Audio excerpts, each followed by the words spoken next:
Yep. I am. Let's go. Let's say. Right. And there we are. My hero, like. Hello, everyone. I hope Hello, everyone can hear everybody. us. I mean, I can Welcome hear. to a brand new episode of Behind the Trance. I am Mama Danielle. Over there is Alistair James. And today, all the way live from Scotland, we have the one and only Jase Thrilwall. Hey, Jase. Hi, guys. How you doing? Hello, everyone. So, as always, if you have any questions, ask them in the chat. We'll ask them for you. But how you been, babe? Good.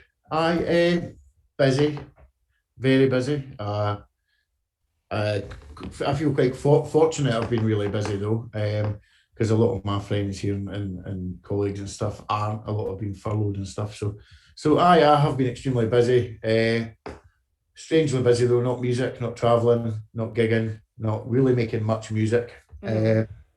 But busy doing other things, and I also work a day job. So aye, just getting on with things, getting the head down and trying to achieve the things that we couldn't achieve when life was even more hectic. Mm-hmm. That's good. So I saw on Facebook today you posted big change for you. Yeah, After 14 years, you taken a leap of faith. yeah. So well, as most people know, I started a cheesecake business. It must have been 2.5 years ago now. Well, I never quite started the business 2.5 years ago. I made some cheesecakes in the kitchen, and in the space of 2.5 years, I've now got two shops. The second one's opening in the very near future. I have a big freezer delivery van. I have 14 staff, two managers. And how the fuck did that happen? It's nuts. So yeah, to answer your question, I worked all the way through this, all the way through the pandemic as a key worker. I've been an engineer for the local port industry. I've been there for 14 years since I left the army. And today I handed in my 1 month's notice, which might not be a big deal to some people, but to me it's pretty a pretty big change. It is what it is. It's the I have I have a goal and I'm going to focus and I'm going to achieve it. It frees up a lot of working hours in the week for me to now focus on the business, to focus on music as well, and to ultimately be my own boss and I push the business and the music as far as I possibly can. So Well, I wish you nothing but the best of luck. That Exactly. is yeah, absolutely guys. scary and insane to take that leap of faith. Especially after 14 years, you have that. This is that comfort. So, but your cheesecakes look amazing. I'm incredibly jealous for anybody who's ate one. I Because definitely all I need some. want is one to be shipped to LA so I can try one. Can I Um, jump in for a second? Where do I find the Twitch page? look, let me send it to you. And it Right, is says, this going to be sending this on Facebook? no, it's not on Facebook. It's on, No, send me the link on like Facebook. no, I'm sending it on through Messenger. Yeah. All Oh. right. You have to click that link. So then you can roll up the chat. So if you want to chat in the chat as well, or you can just That's chat in that's person like to the chat. multitasking. So hello everyone again. Thank you for joining us. If you have any questions, ask them and we will ask them for you. And Jace will be Jace and we'll try to keep him on subject as much as possible. Mhm. So what are we drinking there? Uh, this is we've spoken about this already, but I'm going to tell how many people's tuned in. I'm not sure yet. Right now we're about 6. Six. I was expecting 6,000. So We're no, getting there. We're getting we're on the there. red. We're We're on the sending out the chilled red messages to wine. everybody to join. Chilled red wine. It's called 19 Crimes: The Uprising. It's aged in rum barrels, and obviously I'm a rum drinker. It's a southeastern Australian red wine. But Nice. it's really good. It's my favourite. So It's good stuff. it's kind of like a celebration drink. After today's handing your notice in. Well, again, best of luck to you for this adventure. We'll ask a couple more questions. Emma, hey Emma. Emma Westlake wants to know where Hugo is, and Hugo's running around somewhere. Uh, I'll get him in a minute. I'll bring him in a second. We're actually licking the glass door. So, we're going to talk a lot of things, but the Wicked Cheesecake. So, what made you start that first cheesecake? Like, I don't actually know. You guys know I enjoy cooking, and I certainly enjoy eating. So, I don't. Do you know? I never used to like cheesecake, and I'm not gonna. I still don't really like it that much. But I tasted various ones, and I said I'm going to try and make my own, because then I knew usually you like your own food, so I thought, you know what, I'll try and make my own, and I made some like mini cheesecakes, and they looked fucking hideous. They looked like they'd been kicked up and down the street, but I was like, oh, they look amazing, and I think I gave some to some friends, and then I think I had a gig for Colours in Glasgow, and I took a box through and I gave them to like Ricky McGowan, the promoter, and the office team. And they were like, "Fucking hell, they're amazing." So I made some more, and then I made some more, and then I made some more, and then I opened a shop, and I opened a shop on Halloween, and I done a count the other day, and we've sold 42,000 cheesecakes. Oh my god. Wow. Yo. And that's just the small ones, and that's just since Halloween passed. Wow. Holy shit. Well, half of me going to Scotland's going to be to see you, but also to try one of these cheesecakes because it's not coming to America. Adam Kehoe over there says hello, and he wants to know if you can send the cheesecake down to the Midlands. Who's asking? Adam. Adam. ADZ, yeah. How is he? Wants to know if you can send a cake down to the Midlands. Yeah, you're right, man.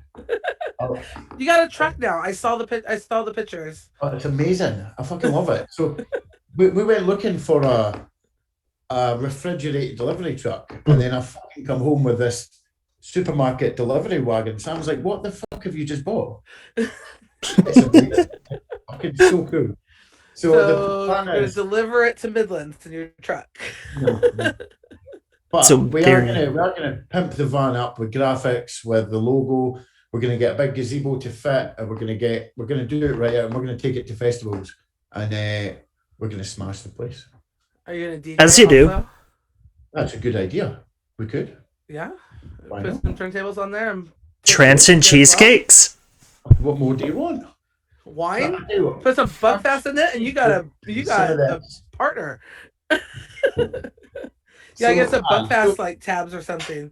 So that's the plan. We've got the two shops now. We've got the van, which is slightly bigger than we needed, but it's fine.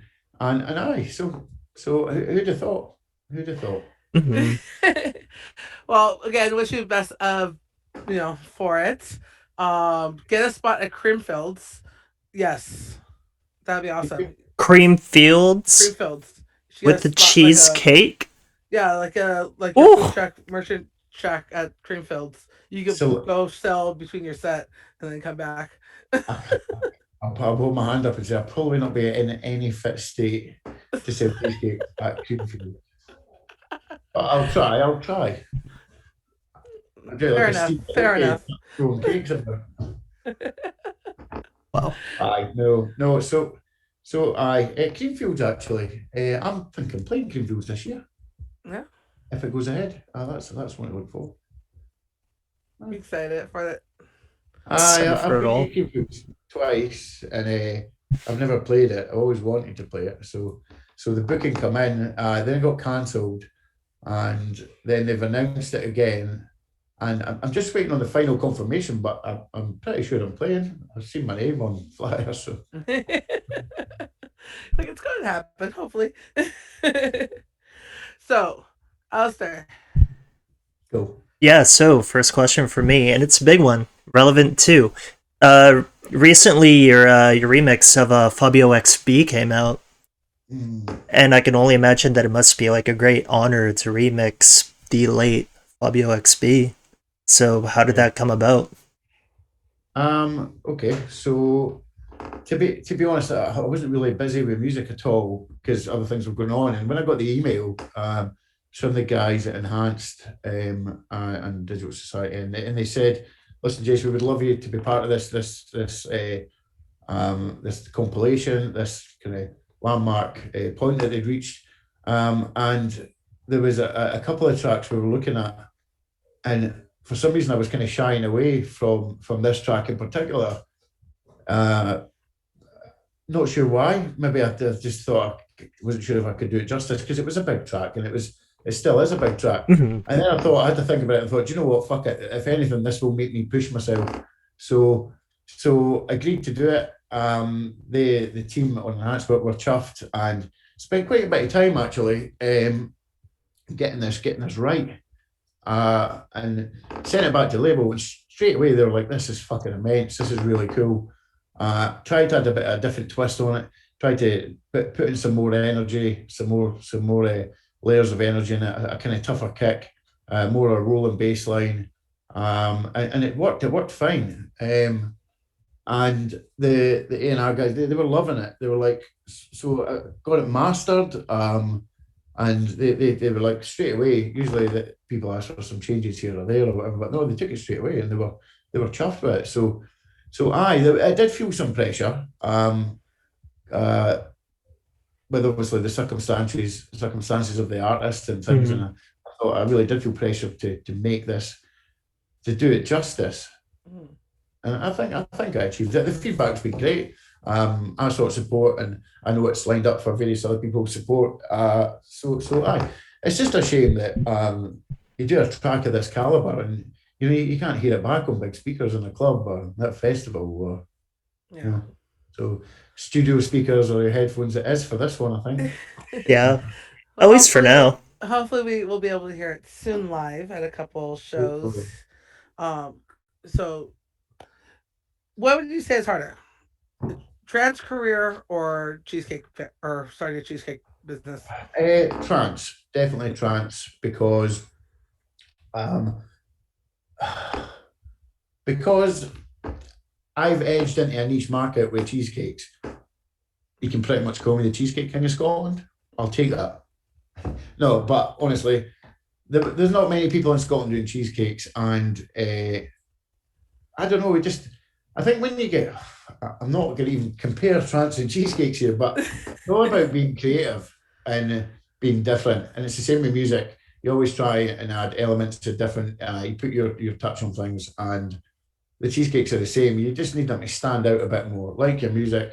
And it's the same theory. Obviously, you're not going to sit on fucking Ableton and make a cheesecake, but yeah, it's the same kind of thing. It's like trance now is I wouldn't say saturated, but there's a lot of guys doing it. A lot of guys doing the same thing.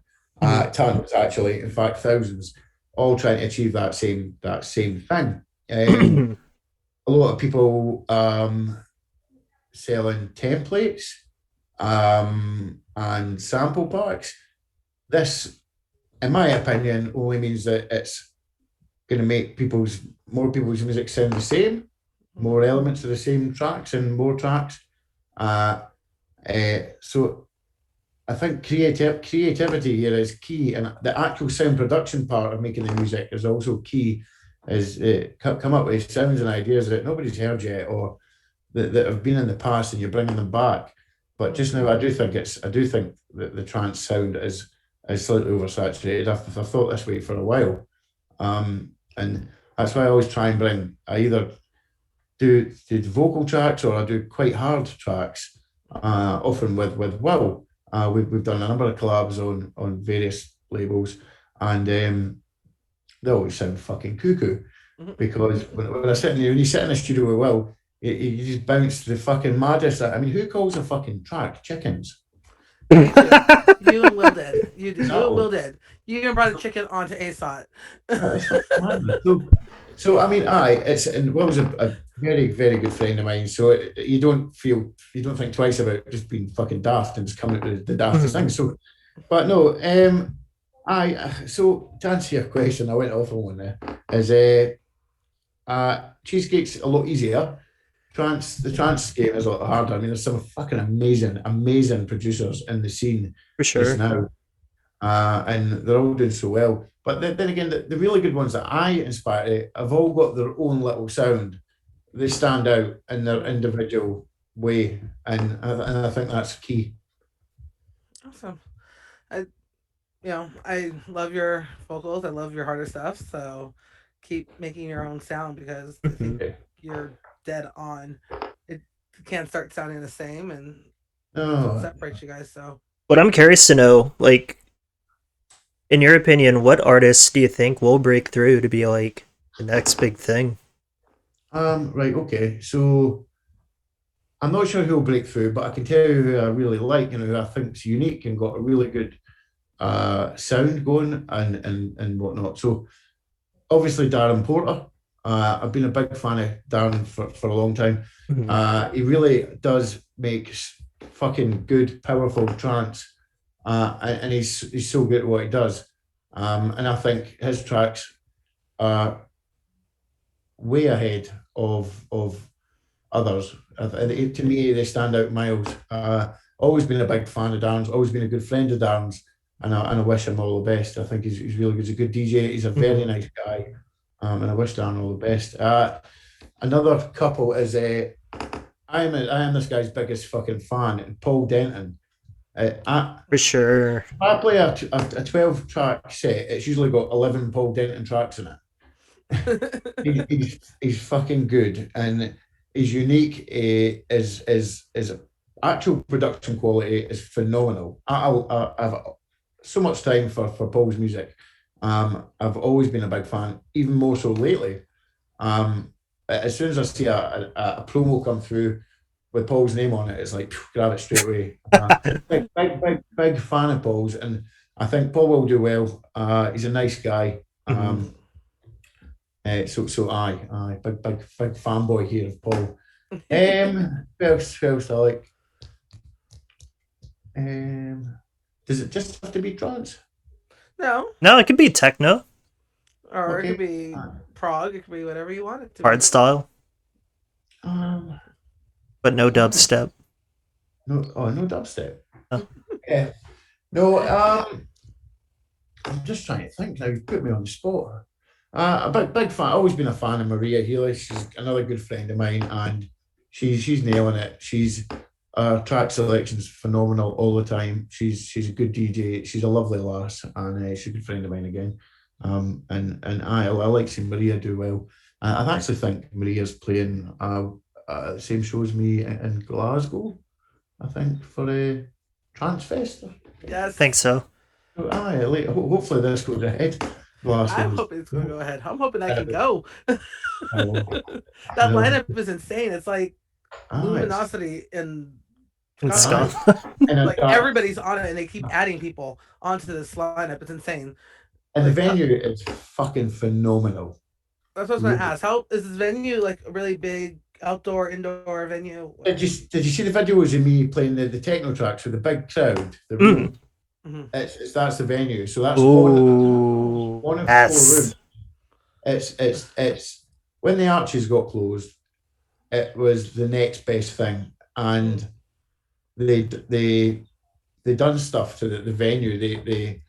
They turned the warehouse part into the main room, and it still gives off the proper kind of rave feeling. It's got brick walls, concrete floor. It's got the industrial feel. The sound's great, and when you're up on stage, it's perfect. I love it. It's a very close match to the Arches for me.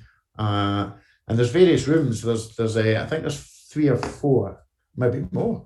And it's just a really good underground clubbing venue, which definitely hits close to the Arches, but not quite. Yeah. It's good. You'll enjoy it. You'll love it. It's a good place. So you're talking about the arches, and I know you guys just did a live stream that was a lot of it was filmed there for you guys. What is for us Americans or people who've never been there? What is the arches, and why is it so special?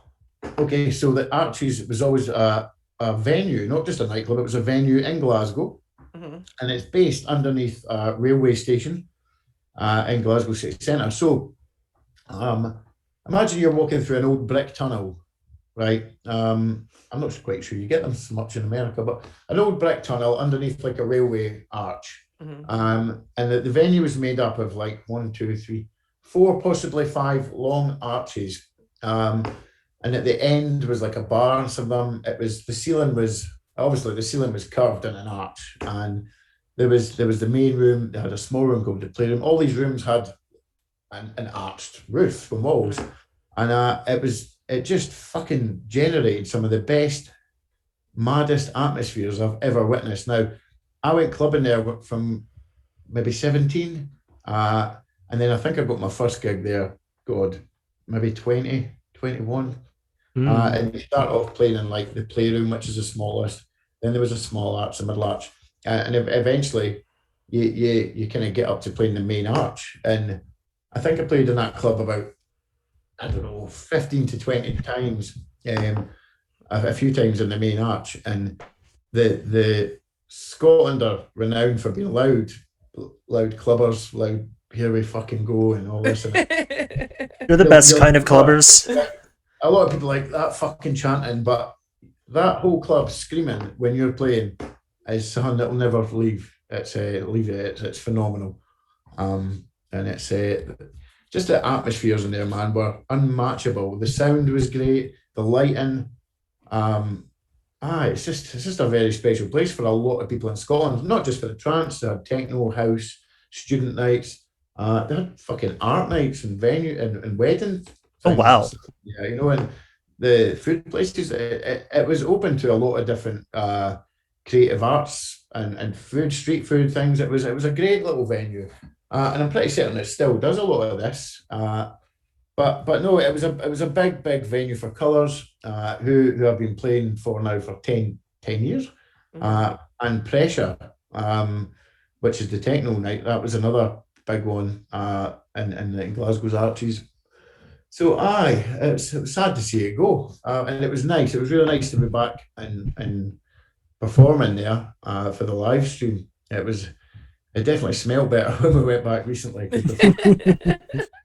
and there was no sweat dripping off the ceiling, which was strange. But no, it was good. It was good fun to go back and play. I love something about those venues. Like we don't, we've had, you played at, I don't know if you played at Circus Disco in LA or Ruby Sky in San Francisco, but just these old venues have been here forever, and they get knocked down. No, he played 10-15. You played Ruby? No, Jase played 10-15. Yeah, you played 10-15. And I think you played 10-15, and where was it? That was San Francisco. San Francisco. That's the one I went up with you on right after EDC. Oh, that was crazy. Yeah, that venue, like, just I love those kind of venues. Like that was gone, a good they're venue. stuck. Those fucking speakers, man. Right. Wow. Was that after EDC? Yeah, right after the naked guy that went running across your set. EDC. Fucking hero, man. Where else did we play then? I think I played in Omaha. Was it Omaha? No, Omaha or Kansas. I think it was both. Kansas City and Omaha. Both. Yeah, Bakari had you on a little tour, so. I fucking came everywhere. But no, that was good. That was good. EDC was special. So, did you know that there was somebody naked during your set? Did I know? He was fucking right in front of me with his wee Willie hanging out. I was like, he had the best view. That was funny. Well, that was pretty fucking mental. I can remember because it was Ulrich who was behind me. He had the camera and he was doing some videos and stuff. And obviously, I played the opening set, so just watching people coming in, and then something caught my eye, and it wasn't his cock, because it was. I'm really joking, mate. If you're watching this, I'm looking. It was just the guy, and then so much nakedness, and I was like, "What the fuck is happening?" And I said, "Ulrich, is this happening?" And he's like, "Yeah." I'm like, "Wow." And then 2 minutes later. You seen the security kind of closing in on him, and I thought, "Fuck, don't fucking be rough with him or like arrest him or anything." And they never. I think they were all scared to go near him. But Aye, so I think he got taken away and put to bed in a first aid tent or something, and then he got back in, I think, the next day. Yeah. Oh But man. that was funny. Yeah. It's definitely gonna be memories forever because it was just like it was very early on. It was like 5 minutes into the show starting, and I was just like, "Is there a person naked? Like, it's way too early." You know EDC is going to be a good time when somebody Yeah. gets naked when gates open. Hey, no other set was able to live up to that naked guy set. Like, Jay set a high bar. That was just fucking nuts. Aye, and I can remember seeing Jeff after it, and he was like, "Fucking hell." And then I messaged him when I got home, and he'd mentioned something, and I was like, "A naked guy." But aye, no, because he said, Jase, he's like, who opens on 140? And I was like, me. And he was like, you But had guys getting naked and everything. I was like, brilliant. But it worked out. I think it worked out. Jesus. it's a big. Adam has a question here. He says, "What got you inspired in the world of trance music? Was it a particular track or a friend recommendation?" Well, sorry, sorry, I read this now. Do you know, not really either.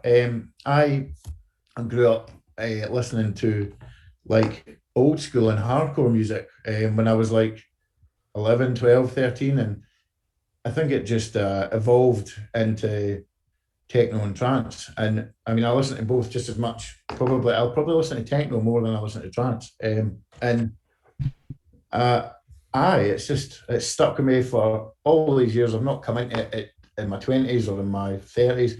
I've always listened to trance and techno. There's various tracks I really like. Too many to mention, but I know. I think it's just being brought up and being around EDM as in electronic dance music, like whether it's house, techno, progressive, hardcore. You know, it's. I do enjoy most of it. There's nothing I really dislike. So So that's awesome. I always like hearing how you guys get into trance, like how what made you take that leap into trance because it isn't The answer varies from person to person. yeah, it's never like a set answer of this is where how it do you came. know what? I think because trance like is a kind of fucking broad thing as well. Like, because I mean, I like uplifting. I like the shivers. I like the hair standing up on end. I like the vocals, but then I like the fucking driving sound. I like the hard trance. It's such a broad genre that to build a set, you can go up and down, and you can go fucking from one extreme to the other. You know, and really, especially longer extended sets, you can take somebody on a fucking proper journey. It's sorry to sound cliche as fuck, but you can really do a lot with trance. Whereas I think some other genres, like it's not quite like that. Mm-hmm. I think there's more movement in the trance genre. There really is. I mean, you jump onto Beatport and have a listen to the top 100 or whatever, and there is stuff that sounds completely different. I mean, really slow from like some proggy stuff down to 120 or some harder stuff coming back in now up to 148. You know, it's just it really is a big genre to pick and choose from. Then you've got the Psy on top of that. You know, It's nuts. Nice. So, being from Scotland, there are some heavyweights that are in Scotland. Is it in the water that you guys just all drink and you guys all become like great trance DJs and producers? Iron Brew. It would be Iron Brew. Iron Brew, fucking haggis. It would be. That's the secret to becoming a great trance producer and DJ. Drink your Iron Brew. You can ask David Forbes, Mark Sherry, you can ask Stevie Kirkwood, Will Atkinson, David Rust. It's fucking Iron Brew, full fat Iron Brew, and haggis, and there's something else as well. Buckfest. You've nailed it right there. It's always in the Buckfest. So, aye, that's it. So that's the secret to That's the key. Scotland's DJs. Scotland does have some really, really good forward-thinking producers. Yeah, without a shadow of a doubt, and quite fortunate to be good friends with them, with the majority of them. These guys, I think everybody really has to push themselves because, like I said earlier, the competition's fucking intense. Mhm. You know, Northern Ireland, we've got some fucking scary good producers. Everywhere has, you know. I mean, this is just here: Scotland, England, Ireland, Wales, and this is just the UK. You know, it's there's some serious competition. So the guys are working really flat out to build their own unique sound and get noticed. You know. Yeah. I think it's good. I think that having that and having to push because you can't just be, cut or copying and cutting in Scotland. You're not going to make it. You're just going to be. You have to be innovative, and I think that's what trance needs is more innovation. Aye, no, you're definitely right. You're definitely right. I think there's a few like well, I need to word this right. There's a few like newer DJs in Scotland that are doing really well as well. It's cool to see them battering out the music and actually pushing themselves. I've got good friends Tommy Mulligan and David Nemo. And David various Nemo is going to be. David's good. David actually lives less than 1 mile from me. Oh wow. He's like literally just in there. So he's David's a good lad. Good luck to him. He's starting to build a unique sound, which I've had lots of chats with David, and it's cool to see him actually putting all his ideas together. He's starting to build his little sound, and his tracks are doing well. So good on him. Good on him. Who knows? Maybe get a collab at some point in the future, right? Hey, you're You only a block should. away. You can bring a cheesecake over to him. That's it. We can set a cheesecake. You offer all the people you want to collab with a cheesecake and be like, I Why want to not? collab with you. Here's a cheesecake. £4.95, you know. So Adam actually has a question. Sorry if I took that from you. Go ahead. And he wants to know, Jase, have you ever seen the Loch Ness Monster? Funny you should that. I Sober or twice. not sober? One of the times I wasn't sober. The other time I wasn't sober either. And how was that experience for you? I was all right. I tried to fight it, Nice. but it turned round and fucking swam away, didn't it? Before I could get a photo on my phone. So nobody would believe me, obviously. Mhm. So we were camping, and then nobody would believe me. We all fell asleep, and I got up in the morning to go for a pee, and there it was again. And I said, "Well, come on, eh?" And then it fucked off again. And then everyone's like, "You've had too much buckfast." I says, "No, I've not had enough." So that was it. But still to this day, nobody believes me at all. Yeah, no pictures. It didn't happen. So. No, it's not what everybody thinks. It's like got humps and stuff. It hasn't. It's not. It's like a mermaid. It's like a mermaid. It's just a wee mermaid. I thought it was a fish. I says, "Are you the fucking Loch Ness monster?" He was like, "Aye." I said, "Come on, fight it." That was it. He just swam away. You don't believe me, do you? I believe you. I believe you. I believe you. I believe you had a lot of buckfast in your system. I might have done. Christ. Alistair, get us back on track. Right. Awesome. Back on track. How did COVID-19 like slow down your plans to open up a storefront for Wicked Cheesecake? And also, on top of Wicked Cheesecake, they had plans on opening up just like a basic run-of-the-mills eatery restaurant.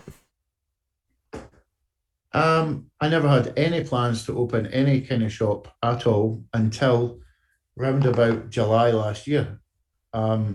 So obviously COVID hit us. when it hit us, we were still making cakes from home. Well, I personally wasn't, but one of the girls that one of my team was, and they were going out to shops as wholesale cakes, so we were to stockist. And then I got the opportunity to get a shop, and this is in the middle of a pandemic. I was like, do we do this? Do we not? And I thought, do you know what? Fuck it. We done it. We got the shop. Spent a while doing the shop up, fitting it out, and we opened on the 31st of October, and we've had a queue up the hill ever since. Meant crazy. We've been extremely fortunate. The shop has done extremely well. But no, I definitely wouldn't have opened another food place. I mean, cheesecakes, it makes sense. So the shop does sell various other bits and pieces now, some cool stuff. But we try and be different. We're back to this unique thing again, but we just try and be slightly different to the other kind of dessert parlors and sweet shops and stuff that are local. And it's worked for us. We've done really well. I mean, and some of the good things that have come out of this, I've managed to employ 13 members of staff through a pandemic. You know, that's, so I've gave that's fantastic, actually. Which certainly gives me a sense of what's the word I'm looking for? Happiness, gratitude. Gratitude. I'm kind of humbled that I've managed to give these guys money in their pockets right in the middle of a pandemic. Some of these are I mean, I think our youngest, she's 15. She wasn't at school, so she's getting money in her pocket. And I have two managers now who run the shop morning and night. So no, that's there's a lot of goodness to take away from this the move that I made. And obviously now I've got the second shop, which I'm in the middle of doing out just now, and that's predominantly going to be for us to get back into wholesale cakes. So we will make lots of cakes there, and they will get shipped out to stockists throughout Scotland. Oh, that's nice. But it will also be open on a Friday, Saturday, Sunday as Wicked Milk Bar, and we will do crazy milkshakes, ice creams, and little bits and pieces. So this obviously means that you're probably going to have a plan to make like a boozy Buckfast milkshake. Fucking right. Yes. All right. Let's go. I'm all for that. When's the store opening? When is this opening? Do you have a date yet for the second store to be open? So as I said there, the girls could potentially be in there. Obviously, I've had to take new staff on as well. I'm going to move some of the girls from the existing shop down to the new shop, and they can be in there as soon as 3 weeks' time. But the other side of the shop, which the milk bar part, won't be open until we get some sunshine, and obviously everybody's craving ice creams and milkshakes. So potentially 8 weeks for that side, but potentially 3 or 4 weeks for the wholesale cakes. And obviously I handed my notice in at work today, so my last day will be the 30th of April. And then that's me, my own boss. How fucking dangerous is that? Well, again, you gotta take that leap sometimes to. No, absolutely. But with so much of your time focusing now on the business and opening a second business, are you having a hard time balancing the trance worlds and the trance production music with the business? I'll be honest, I'm finding balance in marriage, being a dad to Hugo, trance, my day job, and cheesecakes, really fucking difficult just now. There is no balance, if I'm honest. It's what's the word I'm looking at? It's kind of tornadoed into an absolute whirlwind of fucking everything every day, early mornings, late nights. Very rarely do I get upstairs at the studio or spend much time with Sam.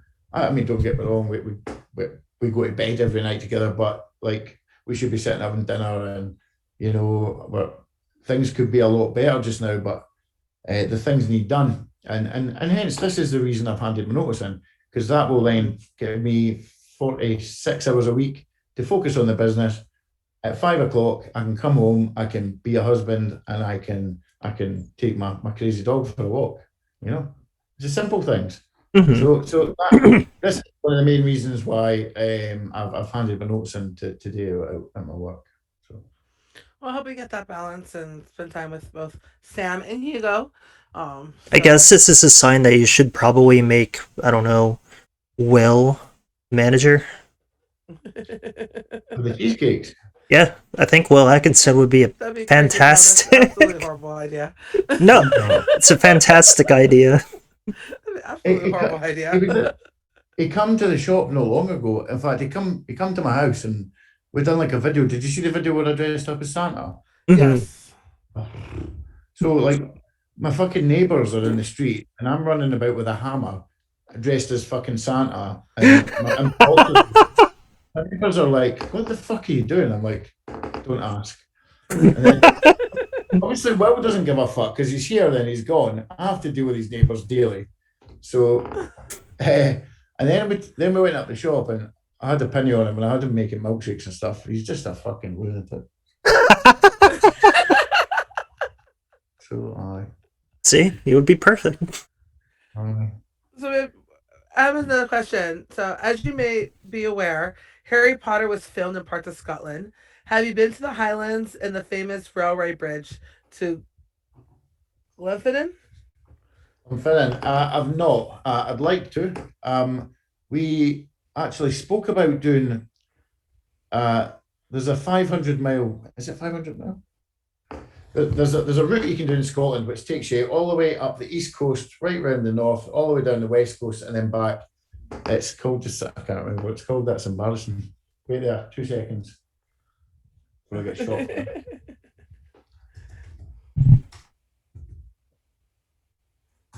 Uh, it's called the North Coast 500. So it's 516-mile trip, and it actually goes past that railway bridge that you mentioned. I've never been, but I'd like to go. And a lot of people take like camper vans, and they do this and stop all the way around. It's like, what have you guys got? Is it like Route fucking 64 or something? 50? 66. 66. Route 66. Aye, so I've always wanted to do that, even though I don't know the name of it, in like a big American car. A Mustang. Big truck. Big old American truck. That's what I want to do. But you can do it here in Scotland. It's not quite as good, but no, because I mean Scotland up north is amazing. It's really beautiful. From what I've seen in photos, so it's definitely on the to-do list. And because we can't travel this year, potentially, I think that might be on the card. So yeah, I might actually get up there, and you might see me in the next Harry Potter. Nice. I could. Oh, that'll be fun to see.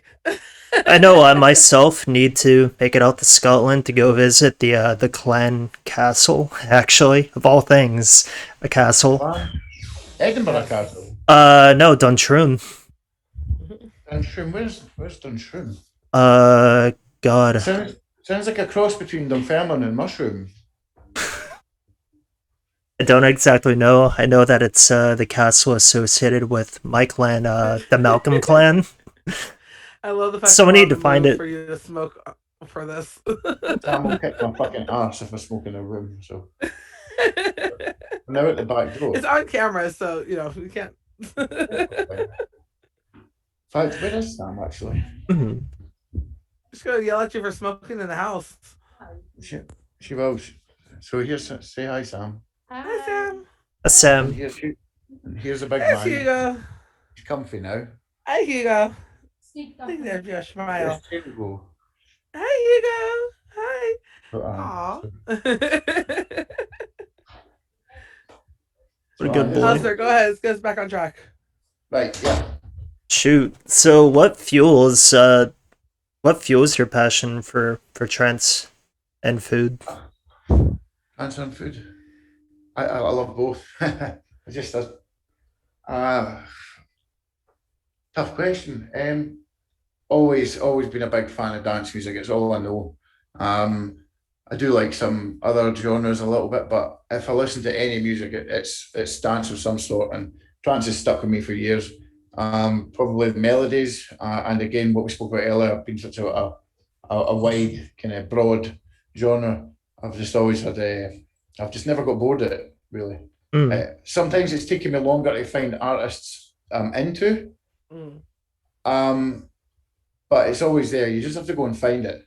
I'm not just going to turn my nose away because at one period of 1 year that I don't find something I like. There is a lot of stuff out there, and I mean, you can't just flick through the fucking Beatport 100. Oh, I don't like this, because there's so much more to trance than flicking through this. I mean, there's some unsigned guys that are fucking phenomenal, and until you find these guys, you don't know they exist. So it's all about looking for me, or listening to somebody's set. You find, you're like, what the fuck is that track? So you've got like the 24 minutes and 18 seconds, and you're searching fucking disco everywhere to try and find this track. And I still get that. I still listen to people's sets and think, what is that? And it's always good fun trying to find it, or trying to coax it off the artist. What track does that you played? I'm not telling you. Well, you fucking better. End up pulling out all your friends just to try and find out that one track. But I love that, and I love like finding new music, and it still excites me. So that's really why I still like it. It's and it makes me drive faster as well. Yes, it does. Awesome. So kind of serious question here. So you are very charismatic. You're a very big people person. You love going out. You're very energetic. You feed off energy. With the pandemic and being stuck at home and everything, how hard was that for you to get through? Did you have any really like low moments, and how did you get over it? Actually, me and Sam got married 2 years ago, but we've been divorced 7 times in the last 12 months. Yikes. She just doesn't know it. No, actually, it's been fine. It's been, if anything, it's actually brought Sam and myself closer. I'm not saying for 2 minutes that there's not been times where she could have killed me.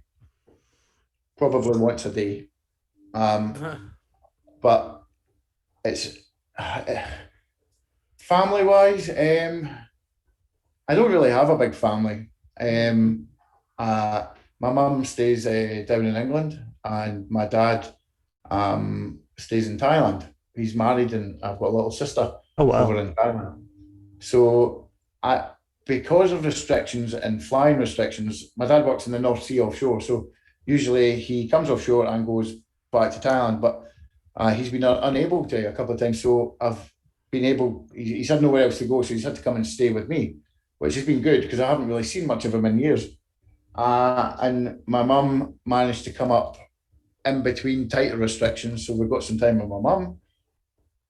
Friends-wise, I FaceTime fucking all the time. So, my friends are like, will you fuck off and leave me? I'm like, no. So it's like, oh, there's Jase again. So, I mean, it's been fine. It's, I think the novelty of when I say that loosely, the novelty of a pandemic, I think, do you know what I mean? I mean, it's like, everybody's bored of it now. We're done. Let's get back to what we were doing.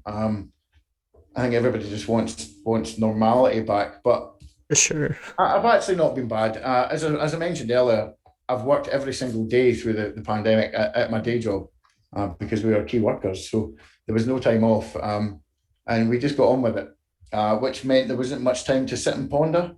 And again, because of the cheesecake business, there was even less time to sit and ponder about anything. So I just got on with it. Sam's also been really busy with the whole business thing. Sam had to work from home for months. She still is kind of working from home just now. So again, between the two of us, that we've not had too much time to sit but I can really see how people haven't had it easy. They've had too much time to overthink. I mean, I know guys with money problems and more than money problems, mental health. I can really see how it can have affected a lot of people. And some of my friends have reached out and we've spoken. It's. I think we're fortunate, but at the same time, I'm trying to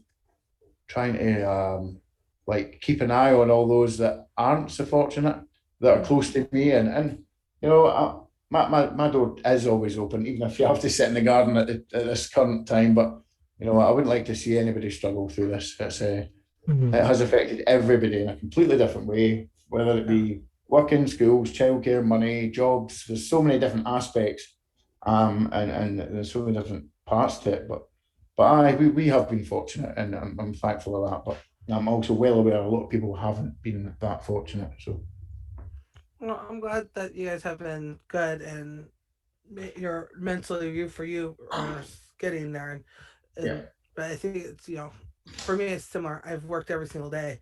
I have not stopped going to work. So I yes, traveling and not going to shows did affect, but Mhm. yeah. having that same routine of being able to go out to work, see my coworkers, all that definitely helped. And I know that if without it, I would have gone mad. So I think it's really where that Especially I had you, that. because you absolutely love a club. You Uh, love I love it. going out. I love traveling. I love a nightclub. I Like love got festival. serious passion for going out and clubbing and music, which I adore. So you must be fucking hating it, but We definitely being SoCal has some benefits. We've had the car raves, so that's been a huge benefit. So at least I'm getting live music. Mhm. And then I did a desert rave. We did one desert rave. Christopher Lawrence was playing it. So I got to see a Trance night out there, and that was fun. 'Cause, I mean, it's in the desert. It's wide open. Like you weren't near anybody, so it was pretty cool. But I mean, definitely not the you know not being able to go to like Avalon every weekend or Exchange and Dream State and things like that. That's definitely was Mhm. yeah, different. no, definitely. Definitely. What questions have we got coming in? Adam has another question. He says, "What are your skiing abilities like?" Right. You want to know something that you probably don't know? Like, I've always snow. I'm actually a qualified snowboarding instructor. Oh Um, shit. Really? aye. So I started snowboarding when I was 13, and this makes me sound fucking really old now. I'm not even going to tell you how many years that's been. I've been snowboarding for a long time, and when I was in the army, I done my snowboarding instructors course. We were based in Alberta in Canada for.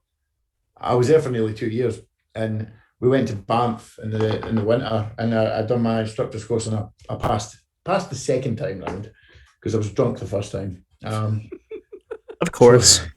yeah, I was the only person out of like 9 of us that failed because I was drunk, and then I had to go all the way back, and I passed the second time. So, but that was a long time ago. So I think it's like invalid now. But I still snowboard. I mainly go to Glen Shee, which is just up the road, an hour and a half. Not the best skiing or snowboarding, but no, but snowboarding is definitely better. Skiing's for. I better pick my words wisely here. Skiing's for people that can't snowboard. Ah, I've only snowboarded. I've only snowboarded Good, twice, and good. it's been a very long time because there's not a lot of snow around here. That jealous. you need to put that in brackets. Skiing is for people that can't snowboard. Okay. That is like a fucking, like Gandhi has like quotes and like fucking Kennedy and like Boris whoever, and then there's Jay Thrilwall. I want this on my fucking gravestone. You should. That, That's I'm, the quote you're going down with. I'm overwhelmed at how clever that was. Skiing is for people that can't snowboard. So That's gonna be your new motto in life. It's gonna be like on your t-shirts, wicked I put it cheesecake on the bottom. on the Skiing. Skiing on for the people who like, don't know fires like snowboard. Chris Thurwell back to back with whoever. Like skiing is for people that can't snowboard. um, kind of going back to Will. The Yeah. last time when I interviewed you, you had just released Chickens, and that crazy chaos of that one and all the promo that went with What do you it. mean? That track was Um, beautiful. That was brilliant. the promo for the track was brilliant. It was. um, do you two have any collabs coming up together that we can expect? So actually, we've got one or two already done, but I'm not sure we're even going to release them. one of them in particular. I played one of them in San Francisco, and Mm. the other one, I've played various places, but I do have some material which could potentially be coming out on Victims at some point in the future. This has been getting worked on for a long time, but we felt that it wasn't the right time to release it just yet. So that could be happening in the future. Should. Obviously, we've got a couple of collabs. To be honest, I can't see them being released. Sometimes you don't need to release all your tracks. Sometimes it generates more interest if you don't, and people are like, "What is that? Who's that? Where'd you get that from?" It's and it's not all about releasing tracks. It's about creating that madness with Will. And you and Will create madness very well. Like, honestly, you guys are very good at creating absolute chaos. See, if we sit together is absolute chaos. Especially with Squelcher, because God. See if we set up a camera in the studio one time, right? Mm. And capture the whole track making from start to finish. I mean, you'd be talking like if they sat both like on the computer, and one is on a chair spinning, and the other one's fucking dancing, the other one's on a mic. It would be pretty fucking hilarious, actually. That's a fucking good idea. We need to a candid television show. Have your own little online series. It'd be funny. But no, I'll never say never. I'm certain there will be more tracks with Will that will get released, and Chickens was fucking yeah. Well, we're almost at a full hour. That goes by so fast every single time. So we'll start wrapping up here. If you guys have any other questions in the chat, ask them. Alistair. Yeah, I do have one final question. Although it could be a two-parter. Do you have any questions for us? Yeah. What flyer is that on the back of your wall? So these are two posters from two different operas that I was in. Do you opera? Yes. He sings incredibly well. He's an opera singer. This is also a two-part question. So, do you opera is the first one, and the second one is let me hear you opera. Yes. Alistair? I don't like getting put on the spot. Neither do I. The first time I got him to sing, I was being. Just give me something really quickly. Me and Rebecca literally would not let him go to sleep. We were in Amsterdam. God. We would not let him go to sleep until he sang the opera for like 3 hours. I've stopped my heart. So come on, Alistair. See, my problem with that is that my voice carries like hell. And my family is kind of sleeping because they got home like late last night. I tell you what, in the afternoon. If you don't send me one, if you don't do it just now, send me a clip. Okay. Okay, you know what? That I can do. Right, so now I'm intrigued. You do know at one point, Alistair, you're gonna have to sing on the show, right? Yeah, I know. It's inevitable at this point. Sean even called me out on it. I'm just waiting for somebody to actually get him to do it. I've been on it. Like as soon as you said opera there, Alistair's was like, fuck. He's really fucking ask me. I'm not even had any buckfast. Fuck. Fuck this, and he shuts his laptop away. Any other questions for us, Jase? No, who else have you got coming up on your shows? I'm waiting to see if EDC is going to actually happen or not. Mm-hmm. Right now, it's still scheduled for May, so it's kind of. It's up in the air, really. Billy Gillis is playing, right? Yeah, it's supposed to be there. Me and Billy have got the same thing. I remember who else. They're still making their debuts. Billy have the same thing. Mine's is better. Thanks. Gotta put some red in it though. Yeah, absolutely.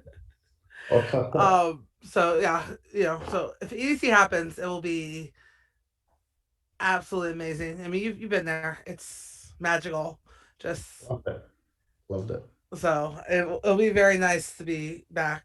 But I just right now it's just there's so many shows that are being announced, but there's this big like, Cloud. is it going to happen? You're Can we right. go? Well, And I've I talked to think, you about a couple of shows. Like, if I can get out there from my goal is to be out there from ASOT to the beginning of September yeah. to possibly Dream State Poland, which is Halloween weekend. So a little almost 2 months we'll be in Europe. Yeah. Um, just making up time and seeing So, shows, but wait, we'll see what happens. has Dream State Poland lineup been announced? From what I know, it's the same lineup from the when it got Oh, canceled. From what I know, I don't know if that's still the same though. They haven't actually released anything. I'll have to talk to Marius on that one. See if I can get an inside scoop. But I think they just kept the same lineup from yeah, the I one think that they was canceled in 2020. yeah. Well, I mean, fingers crossed. I mean, unfortunately now my visa has fucking run out for the States. I've just lost like 14 months, and the visa is so expensive. I But know that's the one thing I've afraid a lot of your guys' visas are definitely coming every to an end, and it's not an easy, cheap, or fast process to no, get and again. it's like So you would have thought that some official would have said, right, guys, we will backdate from you can't travel. But I mean, if you've lost a year on your visa, we'll give you a year, but that'll never fucking happen.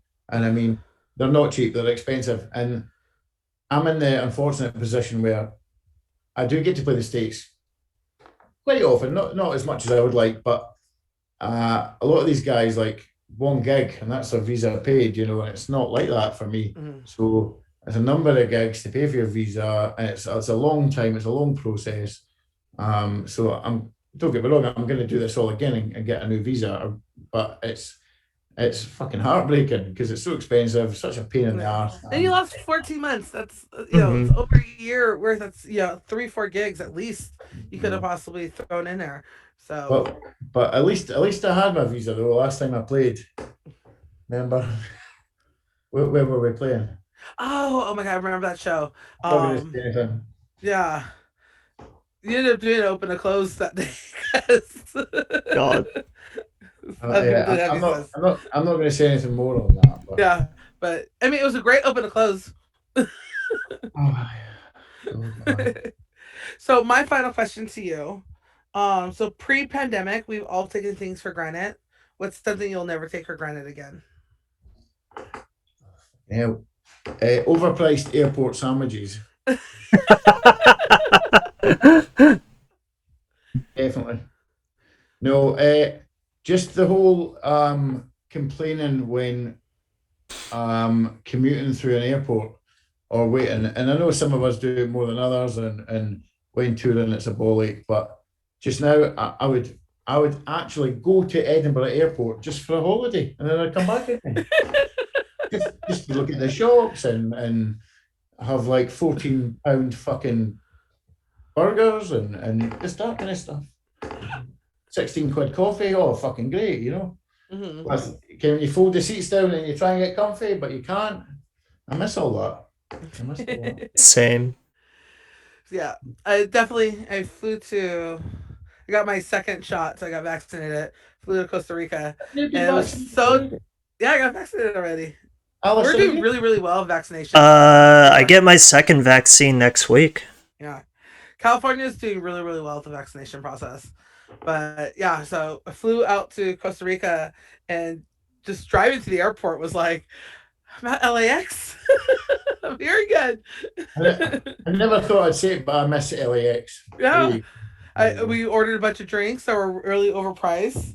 I was ordering like a cider. It was costing me like $12. That should have cost Jesus. me. You're like, fuck it, we're on a I didn't holiday. care. I was like, this one drink cost me the same cost of a six pack, but I don't care. I was like, give me more of them.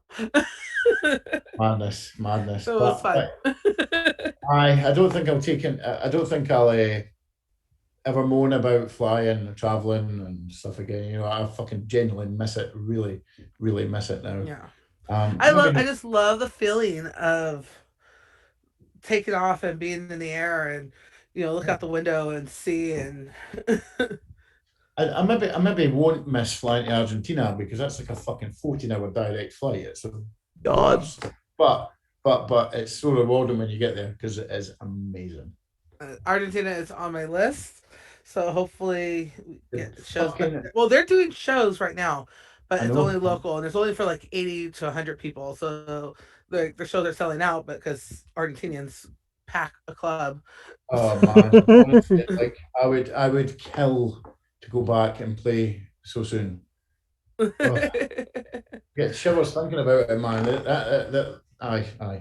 So fucking miss it. But I Mhm. want to go to Argentina so bad. I've seen so many of your guys' videos and just looking at the crowd and just your guys' stories from Argentina. Like I can't. It looks nuts. That is definitely on my bucket list. So, aye, all it right, lives up to Jace. it. Okay. I want to thank you so much for taking the time sitting with us. I know you're an incredibly busy man and tired and doing a bunch of things, Mhm. but thank you so much. We really appreciate it. Yeah, thank you very much, Jace. No Um, worries, mate. Listen, guys, I've always got time for you. You know that, Daniel. You know that especially. Always got time to sit and chat. You guys look after me when I'm over there. And here's hoping you can look after me again at some point in the near future. yes. So no, anytime.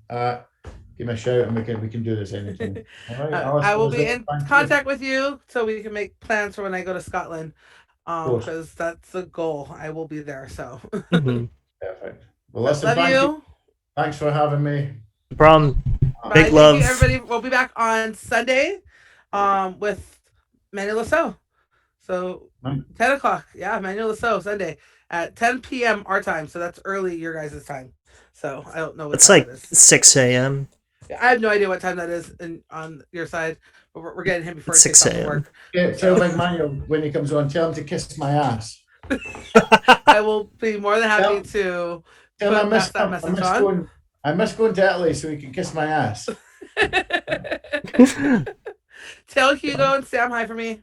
I Big will do. love. Thank you. Bye, Thanks, everyone. Thank Bye, thank you. you. everybody. Cheers. Bye. Bye.